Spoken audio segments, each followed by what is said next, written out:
All right. Welcome again. So I just want to, say that the goal of this coalition is to be sharing information around how we can take action to pass the ERA once and for all, the Equal Rights Amendment, to have constitutional equity. This has been one of NOW's founding principles. This work was started, of course, before all of us were born with the suffragists. We just celebrated the centennial anniversary of the 19th Amendment granting women to vote. And as was demonstrated in Georgia last night, right, voting rights are still under attack and are a core part of our feminist democracy that we are working for. So the goal of this coalition is to share information, share on how you can take action, but also to get to know each other. So we really do want you to put your name and your pronouns and what organization you are affiliated with, if you are with an organization, in the chat, and get excited for meeting each other in breakout groups later today. And we'll be convening in quarterly meetings. So hopefully this won't be, this is going to be a fun Zoom hour that you look forward to every 4 months. And it's going to be warmer in summer in New England for our next one. Yep. Awesome. So next, I'm going to hand it over to Bria Gambrell, my co-director at MassNow, the Massachusetts chapter of the National Organization for Women, to introduce our exciting guest speaker today. Awesome. Hello, everyone. Yes, Christine, I am in Massachusetts. I'm really excited to be here with Sasha and with all of you amazing people. I am going to introduce our wonderful guest speaker, and Kamala, or is it Kamal? Okay, is it Kamala? Okay, great. I just wanted to make sure, since the election of our wonderful VP, people on news have been like, how are we going to pronounce her name? And obviously, I'm not here to butcher anyone's name. I want to make sure I'm doing it correctly. So thank you, Kamala. So I'm introducing Kamala Lopez. She is an actress, filmmaker, activist, and president of Heroica Films. So Kamala launched the movement and documentary film Equal Means Equal, which you can see in the background of her Zoom screen, to educate Americans about the importance of equal rights under federal law for women and complete the ratification of the Equal Rights Amendment to the U.S. Constitution. So exactly what we're here to do. Kamala was born in New York City to an Indian mother and a Venezuelan father, and has worked as an actor in over 30 feature films and 60 television shows. So we are seriously in awe of your famousness, and also really excited to have you here today. Kamala is a Yale graduate and formed production company Heroica Films in 1995 with the mission to write, direct, and produce media for women, about women, and utilizing women both in front and behind the camera. So in 2009, Kamala began the ERA Education Project and creating multiple multimedia PSAs, video FAQs, social media campaigns, educational videos and sites, piloting curriculum, and traveling around the country, speaking to groups as well as students in colleges and high school, and now, of course, our ERA Now coalition.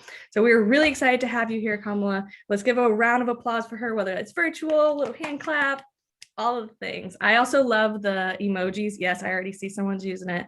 Use that clap emoji all day, heart emoji. We're so happy to have you, Kamala. Take the floor. I'm so honored to be here. I'm so excited to see all of you guys here, you girls, you ladies, I don't know, I get scared nowadays. I don't even know how to talk anymore. But I really have to say that we've come so far. We've done so much, and we are at a critical inflection point. And I don't want to start by scaring all of you, but I do want to start by scaring all of you. And this is because we have all been working for 97 years to accomplish what we accomplished on January 27th of 2020 in Virginia, when Virginia became the 38th state to ratify ERA. The ERA has been ratified. Now the issue is simply whether or not the government will provide women in the United States with equal rights and equal protections or not. And my view is this: after 97 years and all of the work we've done, after achieving 47% participation in the workforce, with a vice president as a woman, are we really going to permit my cat to come in? We won't let it happen. Are we really going to let them say to us, you know what? Why don't you go back and try this again? And let me tell you why that is in such bad faith. And we cannot get on that train. That is a train designed to create for us a lot of work, a lot of organizing, work we've already done, duplicate we've done over the past decades, and then to go back to the same gatekeepers, the same wolves with the key to the hen house and say, please, sir, may I have the keys now? And to that I say, to any woman here right now that accepts that plan, that is a very regressive plan. It is not a plan that I see functioning. And I've been in the trenches on this since 2009. And I will tell you, there is no way in heck that we are going to get 38 state legislatures in the current political landscape with the current state legislatures the way they are. This is not happening. So when we see our feminist establishment, the people that we have allowed to lead this movement since 1982, tell us that they want to start over, Bill, boy, oh boy, my blood is boiling. And I will not stand behind more busy work for women leading to nothing. We are equal. We pay equal taxes. We pay equal rent. We do 100 million hours of unpaid labor every year. Every single category of us is being summarily ripped off by the United States government. This is a criminal enterprise, ladies. If they can take from me off every dollar I work, if I'm making 44 cents as a Latina, that's 56 cents of every hour of every dollar of mine that they're stealing. And then they're telling me that I'm a drain on the system, that I have to get WIC, that my kids are being neglected and need to be put into foster care, that I have no right to protection at my job when I'm pregnant, that I'm told that I'm actually temporarily disabled. The disrespect that this lack of acceptance of us or recognition of us as full human beings deserving of equal rights and protections cannot be jollied along. So our politeness, and I recently said this in an article, is all of the things that will ultimately help women create a more humane world, a more equitable world with equitable responsibilities and opportunities and outcomes. That will not occur if we do not put our foot down now and stop being polite, stop being compliant, stop obeying laws that are criminal. These are criminal laws. These are not, we have undergone millennia of being told that we are less, being told that we're not quite up to par. When the fact of the matter is, and truly the fact of the matter is quite the opposite. We are the competence basis upon which the planet runs.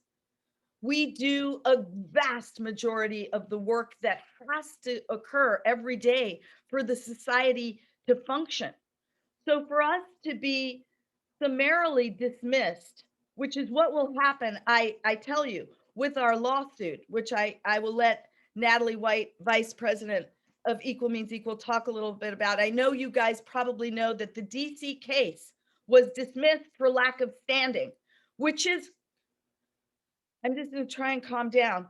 But if the states that represent the women don't have standing, and we as a women's organization don't have standing, who the F has standing to tell me about women? I reject this entire premise upon which we are being told to play this effing game. The premise is rigged. There is zero doubt that on this call, there is more combined intelligence, competence, and ingenuity than the entire Senate. I will tell you that, but guess what? We cannot continue to, honestly, to play a game that's designed for us to go in circles over and over, to be given tasks, to complete those tasks, to come back in good faith with our effing cookies to these state houses. It's got to stop. We have to stop. As I said in this article, I feel like we're on a rugby field. It's muddy, it's raining, and people are getting killed. And I've got a bunch of women in petticoats playing badminton, wearing blindfolds. And that's not the game, ladies. We're not playing badminton. We're playing a life or death game right now for the lives of the 5 women that die every single day, for the lives of the 1 out of 3 girls that get raped on these college campuses and their effing rapists sit there in front of them, for the pregnant women thrown out on the street, for the poor women that are thrown in jail for 28 years for killing their abusers. We have to stand up for these women. They have no voice. They're being erased in multiple locations. You know, the thing about New England is that it has a certain gravitas to it as an entity. It is ancient. It is representative of our union. It is, it's what we aspired to initially. So let's try and bring this conversation back to basics. I don't want us trapped in intellectual conversations and cul-de-sacs, which is what the Equality Act is. Make no mistake about it. This is not about transgender people. This is not about gendered people, because sex covers gender, all gender identities. This has already been decided by the United States Supreme Court. This is a gaslighting. This is bull crap. And this is designed to divide us from the LGBT community. It is designed to put a wedge like they did with race 100 years ago, which set us back 10 years that time. If we let them make gender the wedge between us, we're idiots. And I just feel like, are we really going to play this song again? Are we really going to let them, are we going to dance to their tune? I'm done dancing to their tune. This is an illegal operation. This may be the richest country in the world, but it is also operating as a criminal organization, ripping off half of its population every day, every hour, and it's got to stop. And if this government, this Biden administration won't publish the effing ERA, which they could have done in 5 minutes with one phone call, and they knew. We started our campaign, publish ERA, a month and a half before they even moved in. Would have taken one call. Hi, Mr. Archivist, disregard Bill Barr's letter. It's meaningless, thank you. End of show. But that didn't happen. What happened? We got a magnificent Equality Act that came out of effing nowhere for people that are so marginalized. They experience discrimination at 10 times the rate that we do. And suddenly they have all this political capital to come in the first week and pass that thing. Wake up. There is a game going on. They're playing it against us. Let's fight back. In the next month, we must demand of this government to publish the Equal Rights Amendment. We have done our work. They need to do their work. If they send us back to start again, we need a effing revolution. I will not go back. I will not start over. And if we need to bring in the Mexican feminists, the Liberian feminists, New Zealand, Pussy Riot, I don't give a shit. We will go to The Hague. We will go to the International Court and say, enough is enough. We're in a maze. We're being told to run around like rats. And then we're being told, oh my God, you guys are so great. You can be and do have everything. Look at how wonderful you look at what great shape you're in. But it's all a lie. If you look at the substantive reality, we're in a hole. We're degraded, we're abused, we're underpaid, we're unrespected, we're not equal, we don't get equal protection, we don't get equal pay, and it's got to stop.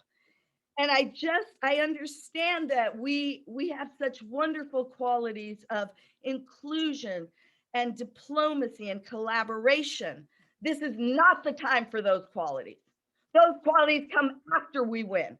We have to take over. And I don't say this lightly. We must take control of the planet, not just the country, not just the government, but the men in the world are there. We have to save the men from themselves. I'm not saying there are not good men. Please understand, I'm speaking in generalities because we have to move quickly. We have to unite as a block. Women, black, white, red, yellow, green, gay, straight, up, down, whatever the hell, allies, we have to unite as a block. Because the way that they kill us every time is they go, you gays over here, the black women here, the Latinas have this, and you guys all, you're fighting each other. And that's why we're sitting here today with the most political capital in the planet. And we're all fighting, and we still don't have equality. And it's just got to stop, ladies. The buck has to stop here, and it has to stop with Biden. It has to stop with Harris. And if they don't publish the ERA, we have to get out there and rip off the veil. Because I'll tell you what, this whole two-party thing is a flipping veil to cover this shit up. Okay, the fact of the matter is, this is not a nation of equality. There are no equal rights occurring. If a person that's African American gets stopped for a broken taillight, they don't get a fix-it ticket. All right? If women give them 38 states, like it says in Article 5, upon ratification of 38 states, the amendment shall be adopted. That is the only thing it says. It doesn't say Congress can make up some 7-year thing for you, 200 for you, nothing for you, put it here for you. It doesn't say any of that. So we're all buying into a bunch of crap. And I call out Maloney. I call out Spear. I call out Smeal. I call them all out. Stop playing politics with women's lives. Stop trading us to the Dems. This isn't about parties. This is women's lives and women dying every day. And I'm sick of it. And I'm sick of being passed from Republicans to Democrats to this one to that one.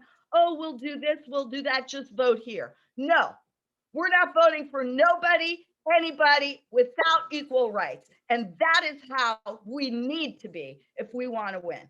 And if we don't get it up to do that, we're going to lose.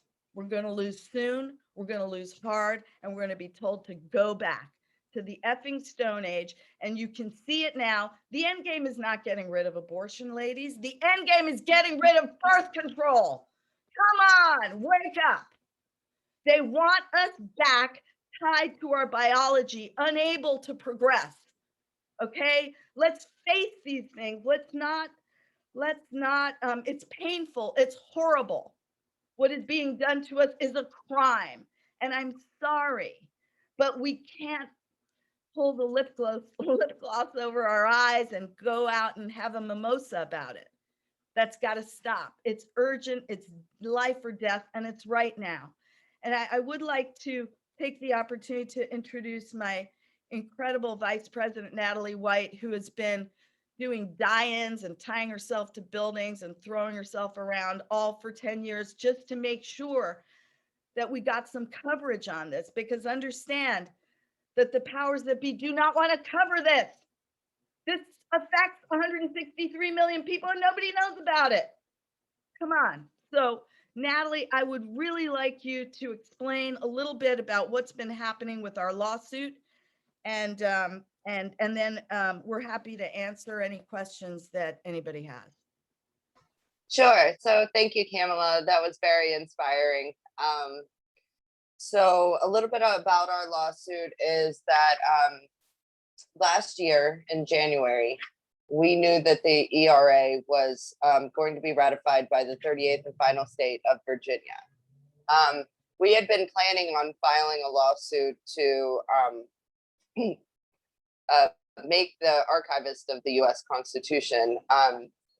We were planning on filing a lawsuit against him for about 2 years prior to Virginia's ratification. And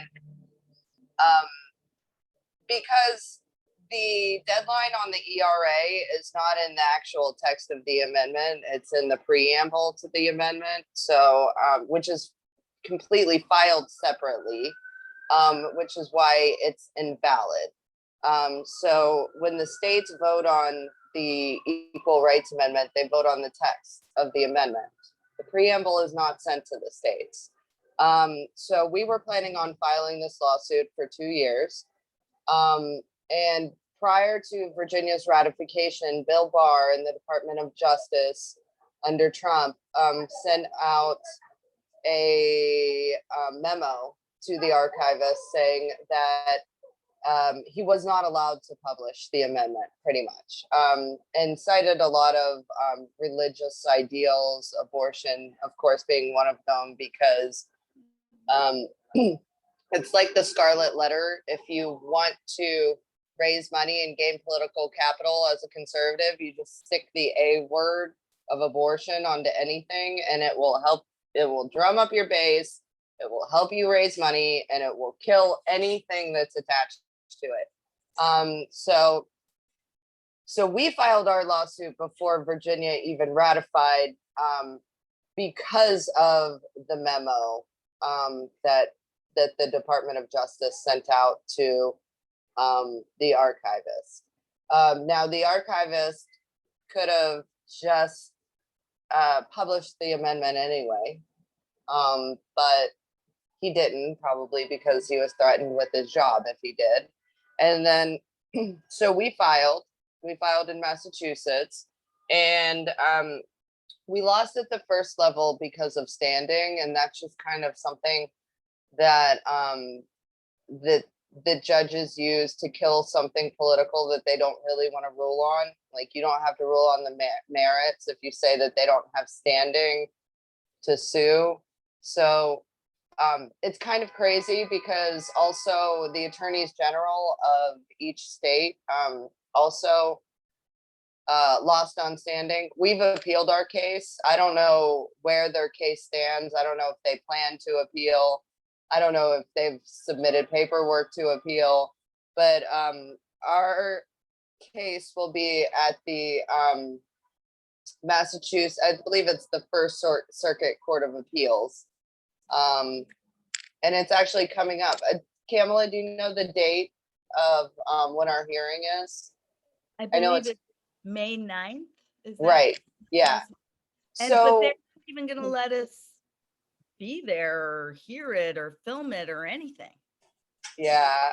The last time we were able to call in, I don't know if that's going to be able to be done this time, but our case is pretty much laid out as, you know, the deadline was in the preamble to the amendment, which makes it invalid. It really infringes upon the state's rights, and if they have to, if they're to leave the deadline out of the text of the amendment, because when it goes to the states, like I said, they vote on the text of the amendment.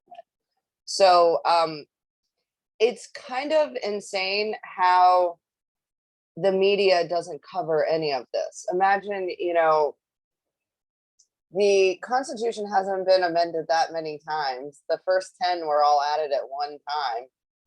So we're up to 27. So that means the Constitution has been amended after the first 17 times in the history of our Constitution. And no one is talking about it. I feel like this is like the biggest story that's ever happened to our nation, aside from a global pandemic that happens every 100 years. But the last amendment to the Constitution took 202 years to be added. So it's kind of even more rare than a global pandemic, amending our Constitution. And usually if the media blatantly doesn't cover something like this, it's for a reason. And I want to know what that reason is. I have my theories, but I don't have anything anything more than theories. Well, I feel that the reason is because the possibility of an equal rights amendment is Right. much more useful to both parties and to the entire system than the actual equal rights amendment, which would Right. transform the country immediately. Right.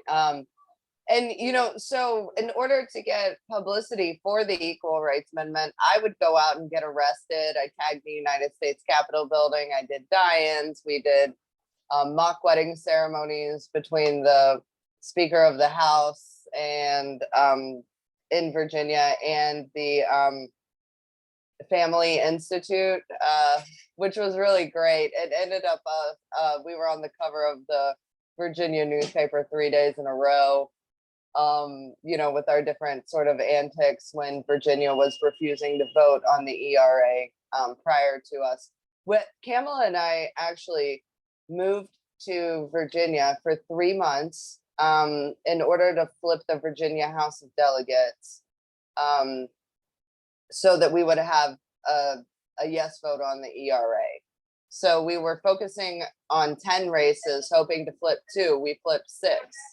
And we were living in this one district where we had a Republican incumbent for 21-year Republican incumbent. And he was actually the architect of the racially gerrymandered maps that got struck down by the U.S. Supreme Court in Virginia's districts. And we unseated him with an African-American man, which I think is just amazing that the architect of the racially gerrymandered maps was unseated by an African-American. That was just so great. But, like Kamala said, they just keep on using us as pawns to work for them when their job is to work for us. But it doesn't seem to be working that way because like Virginia, as an example, compared to Illinois are the lead sponsors on our bill. One was Republican, one was Democrat in the Illinois House. They went and traded out things in their budget and different bills in order to get yes votes on the ERA. They were like, okay, what do you need us to vote on for you to vote on the ERA?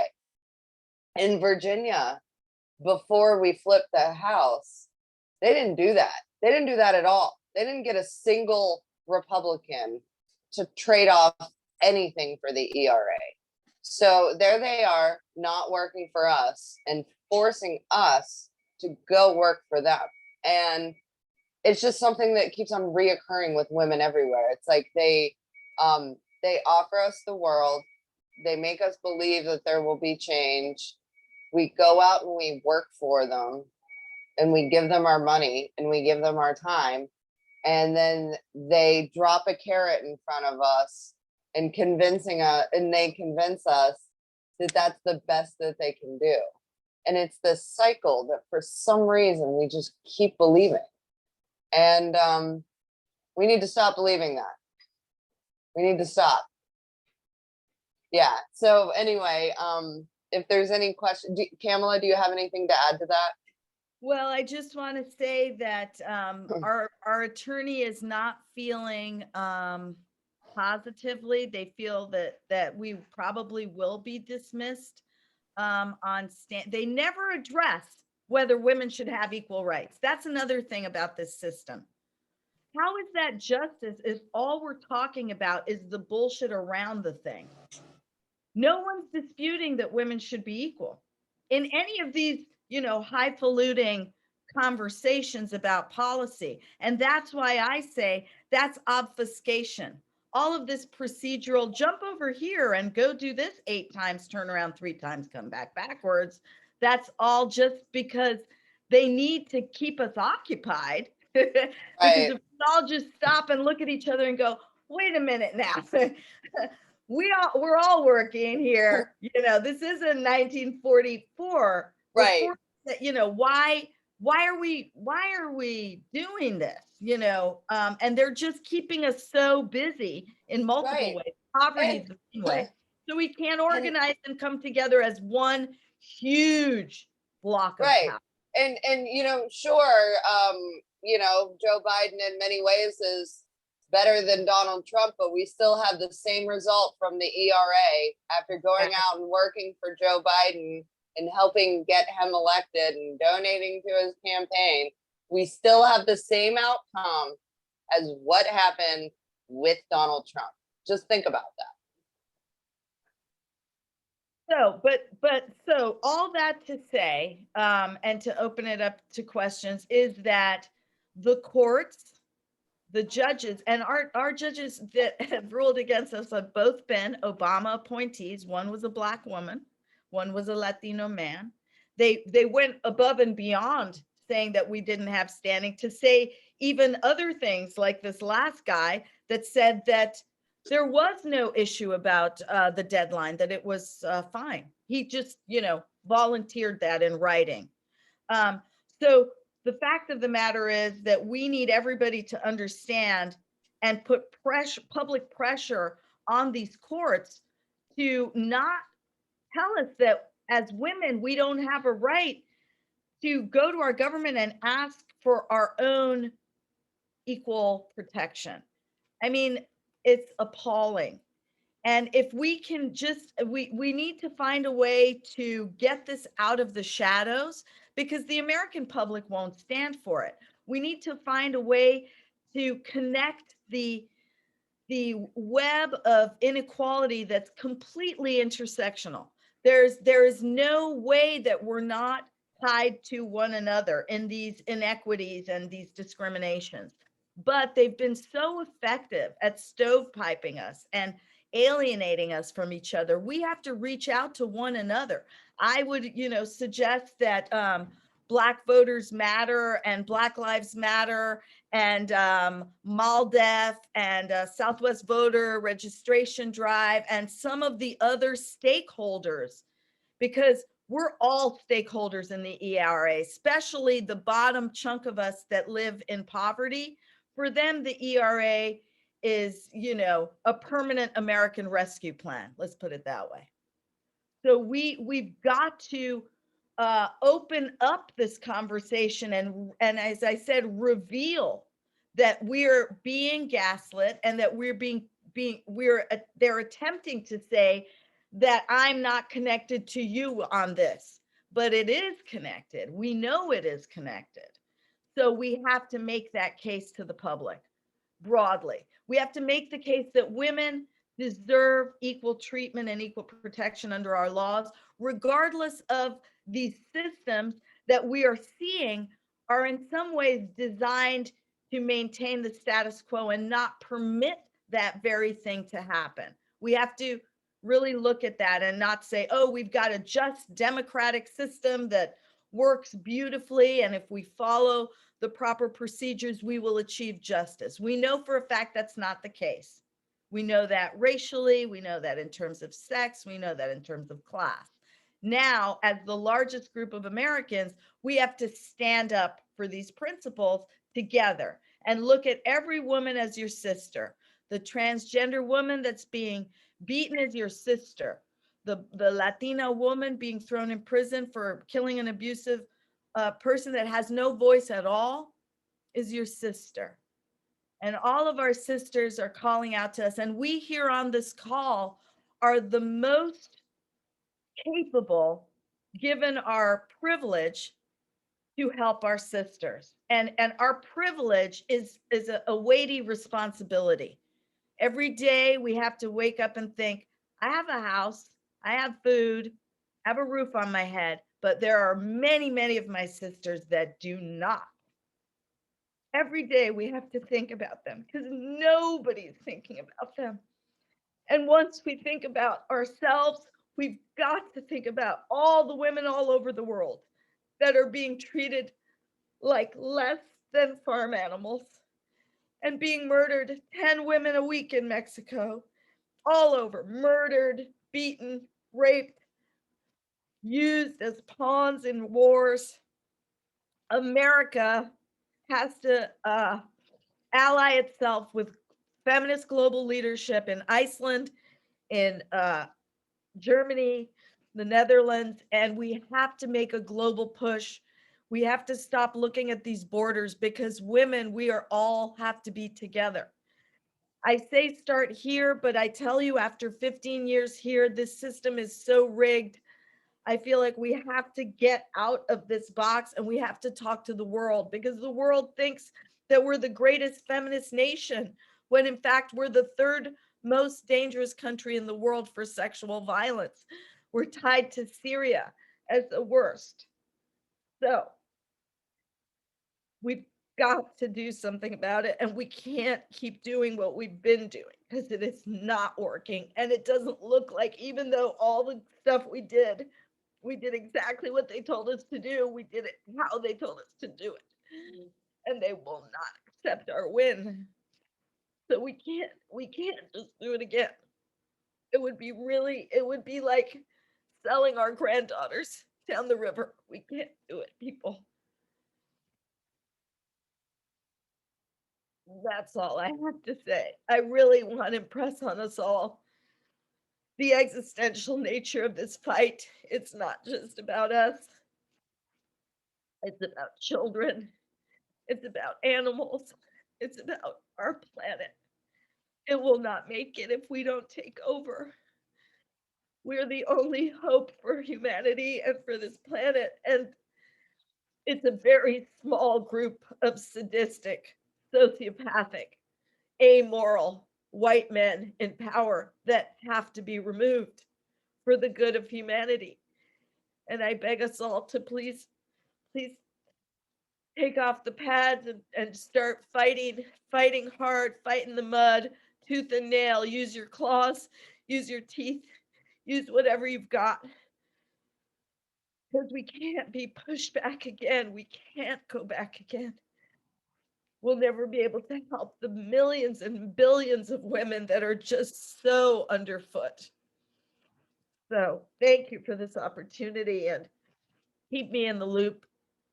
And let's not let this opportunity slip by. Thank you so much, Kamala. Let's everyone give her rounds of applause if we're still doing that, however you do that. I know I'm feeling fired up after hearing you speak, and you're so right. This is not just about one law. This is about the whole movement of gender justice in this country that is fundamental. You know, now as a multi-issue organization, and we are tackling all of the intersectional feminist issues within the ERA. I know it's been a long fight, so there's probably lots of questions in the audience, and we would love to hear a couple right now before we move on to our next step on taking action. I'm going to start with one question that I know is the big question that I've already gotten in the chat. So where exactly is the bill in the law? We all should know, I want everyone to know leaving this coalition meeting that it has been ratified by the 38 states. And the question in conflict is on having those ratifications be after after a deadline that was amended to the amendment. And so there's question around this deadline. And that is what these lawsuits are about. I didn't know until hearing you talk today that there was a court case in Massachusetts coming up in 7 weeks or so in May. And so that's exactly why this needs to be top of mind, because it does impact us here in Massachusetts. And we do have to take action physically, visibly here in New England to make sure that we are all aware and have this on our headlines, that this fight is still happening right in front of us. other questions, you can raise your hand. I think I saw one. Any questions? Oh, Judy, there you go. Oh, you're still muted. Oh, how's that? Can you hear me? I know that the United Nations has an international Declaration of Human Rights. Does it have anything specifically about women's rights? So the United States is the only country that refuses to sign onto the CEDAW, which is the international, basically the international ERA. And there are only 7 countries that won't sign it. South Sudan, us, Tonga, you know, all the big guys. And so the rest of the world, even though they've signed on to CEDAW, and I had somebody say this to me directly, a diplomat from Africa, that people will come up and go, well, if the United States doesn't do it, why should we do it? They're the, you know, so CEDAW, and I'll tell you why the United States won't sign CEDAW, because it grandfathers in ERA. So understand that by not being willing to pay people properly, we're willing to let the rest of the world's women be mutilated, beaten, stoned, drowned, sold into slavery, whatever. We just don't want to pay American women. That's the truth of not signing CEDAW. And the wordage of it, how does that relate to the ERA language?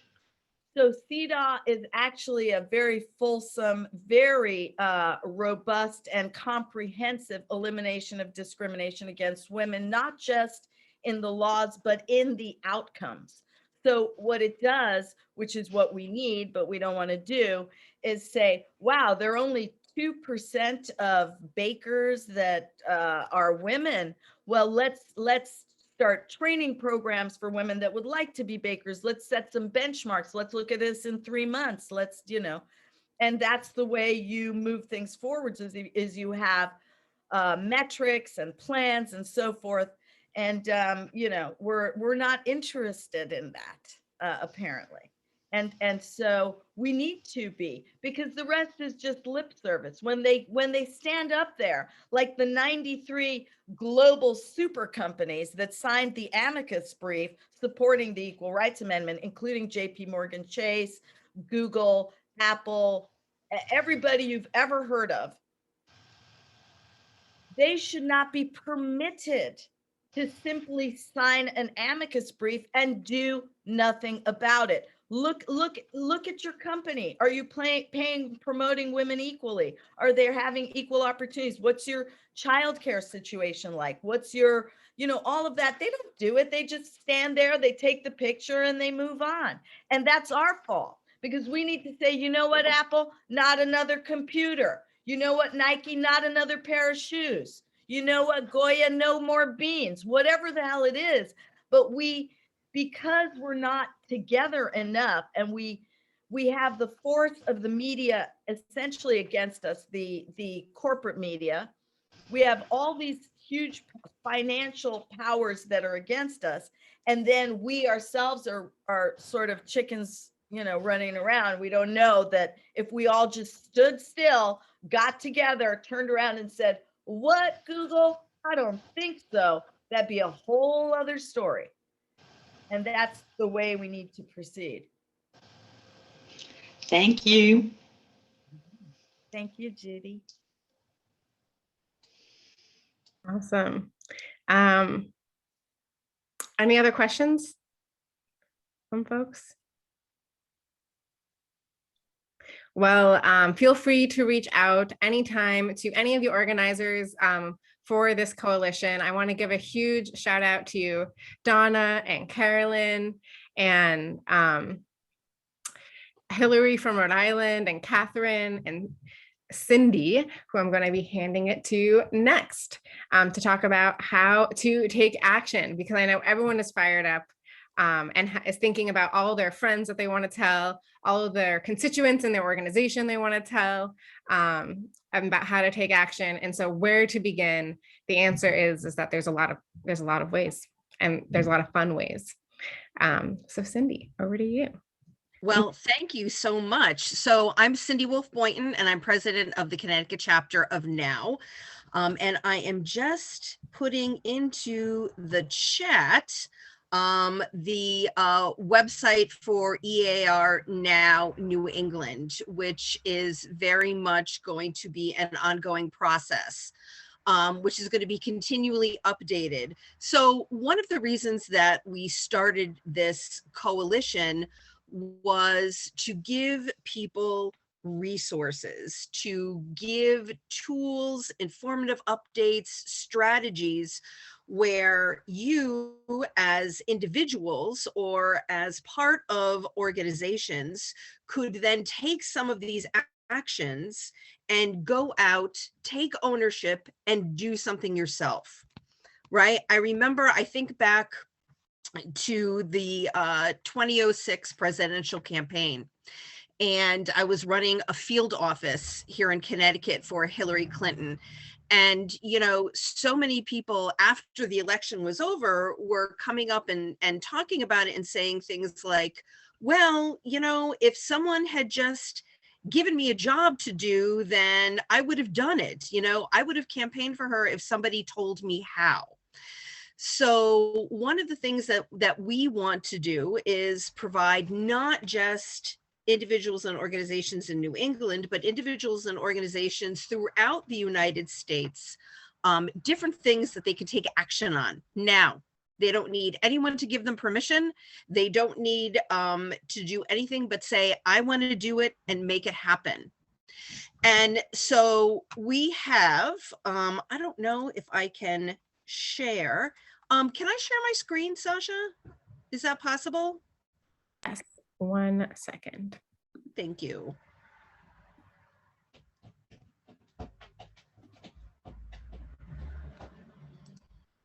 Okay, perfect. Got it. Thank you. So one of the things that you'll find now when you go to our ERA Now New England page is this. And what we are really hoping that all of you will do today is not only recruit other people to come and hit the join button on our website, because that will ensure that you receive regular, though not annoyingly regular, but regular enough emails and updates on things that you can do. So for example, we know that House Bill Resolution 17, it passed last week. Okay, so we don't need to worry about contacting our House representatives right now. But Resolution 1 in the Senate to remove the ratification deadline, that has not been brought up yet. And so we need to make sure that all of our senators are signed on to that bill. Now, Connecticut, I am so fortunate, all of us who live in Connecticut, who are progressives, we are very fortunate to have two rock star progressive senators, Dick Blumenthal and Chris Murphy. But to my amazement and horror, neither of them have signed on yet as co-sponsors of SJ Resolution 1. So that is something we here in Connecticut need to take care of, because they are obvious sign-ons for that. So, you know, you may have senators in your state who are like, you're like, well, of course they're going to sign on as co-sponsors, but you need to take a look. And if they haven't, we have to hound them, and we need to make sure that they do. But so much of the Equal Rights Amendment has to do with education. And there are so many easy things that we can do to inform people, such as Kamala, she came up with a 30-minute version of Equal Means Equal called Legalized Equality. Any of us can purchase that film for $1.99. We can show it over Zoom.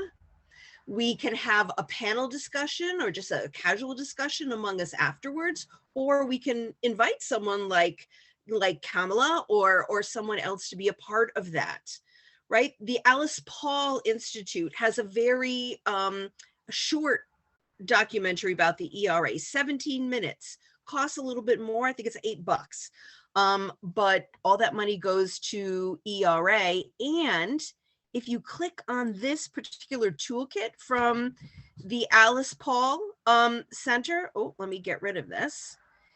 Look at this. Oh, not only do you get the history about the ERA, but you get all of these different graphics. You can print postcards.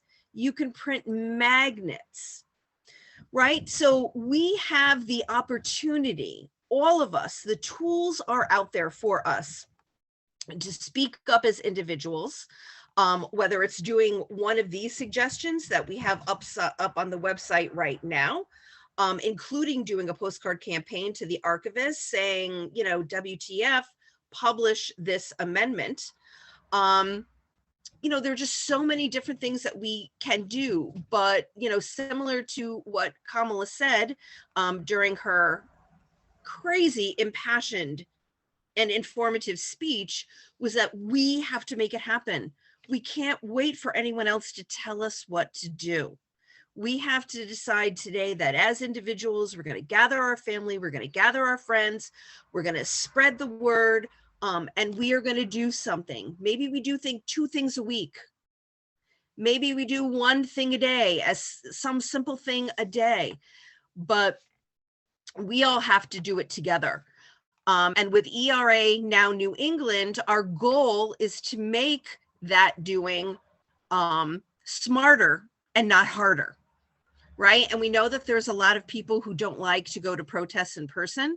A lot of the actions that we will continue to give you will not only be timely things, but things that if you don't want to go out, if you don't want to create a video and post it on social media, you know, that you can write postcards and do things quietly behind the scenes. The other thing on that page, and I'm sorry I clicked off it, is that we do have a hashtag, which is hashtag ERA Now New England.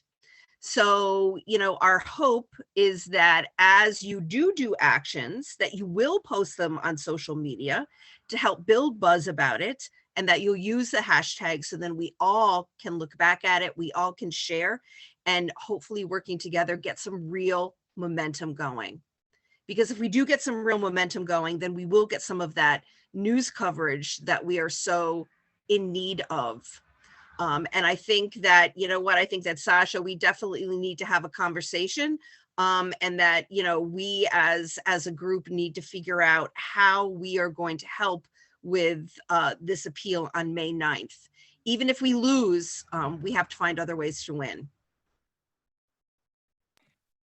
I was going to say amen to that, or a woman to that, because Yeah, is my religion too. I don't know who said that in the chat, but I love it.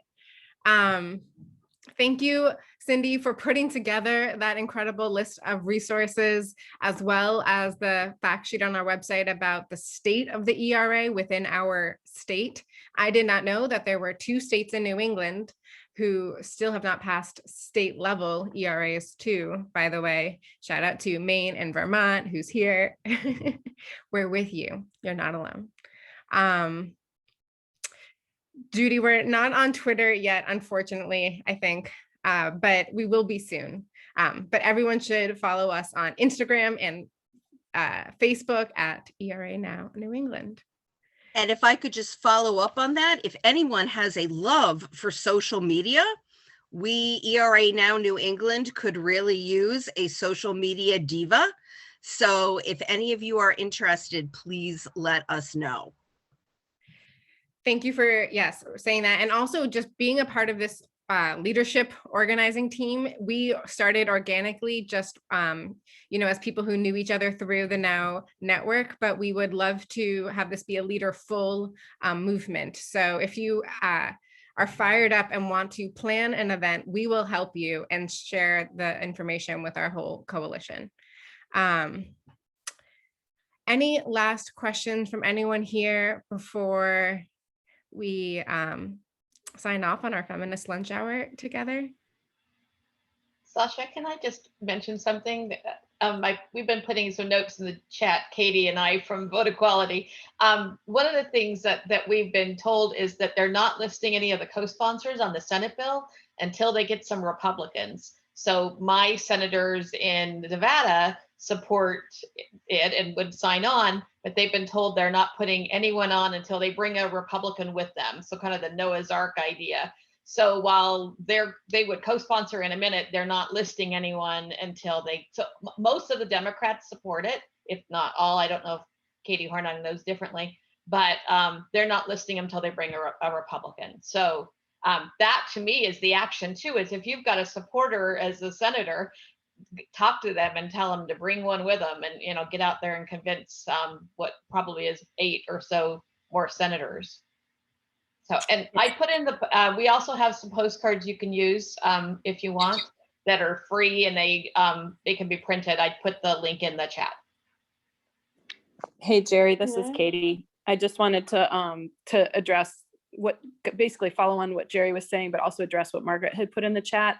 Last year, they started with the Noah's Ark rule. Obviously, the Dems got frustrated that they couldn't sign on because their constituents couldn't see that they were supportive.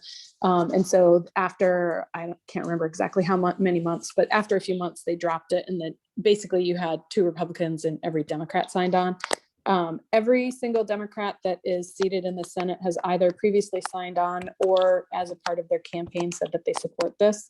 But it doesn't necessarily mean that they're working across the aisle to make sure that we get rid of the filibuster issue on this issue. We need 8 more Republicans to at least let it to the floor. They don't have to vote for it. But, you know, and again, to what Natalie was saying about in Virginia, you know, Democrats in Virginia did not want to pass the ERA in 2019 because they wanted to use it for an election wedge issue. It worked very well for them. The strategy played out and they now control both this House and the Senate, and the ERA was one of the top 3 issues that they ran on. And I suspect we could be seeing a little bit of a repeat on some of that, but, you know, because in Virginia, we have 2 Democratic senators. If you have Democratic senators pushing them to work across the aisle, help break that filibuster and make the path for SJ Res 1, like that's what we all need to be doing. Thank you so much for that, Katie. That is a really good reminder that we all need to be telling our legislators that this is a priority, because they are going to hear from a lot of people about a lot of different issues, and we want them to be hearing about the ERA most. That's their time is money and it's limited. And so they're only going to prioritize what they hear their constituents, their voters are going to. So no matter where they are, make sure they're hearing from you, because we're going to ask you at our next coalition meeting in 4 months, who has talked to their legislator to let them know, who has shared something they learned today about the ERA on the state and federal level and how to take action with someone they know. And I hope that you all get to know each other a little bit more and know that we are in coalition together. We're stronger together as an intersectional, intergenerational movement. The ACLUs, the NOWs, the AAUWs, the League of Women Voters, the suffrage centennial groups, all of us. It's going to take all of us to get this through the finish line in our lifetimes. We really started this group so we can celebrate together. So get ready for that. Any other last questions or thoughts that any of the other organizers want to share? Resources? Awesome. Well, we will see you online again on our Facebook and Instagram page, and we'll be emailing you conservatively. So thank you so much for coming today. It was really great to be in community together. So onwards, as the suffragists say.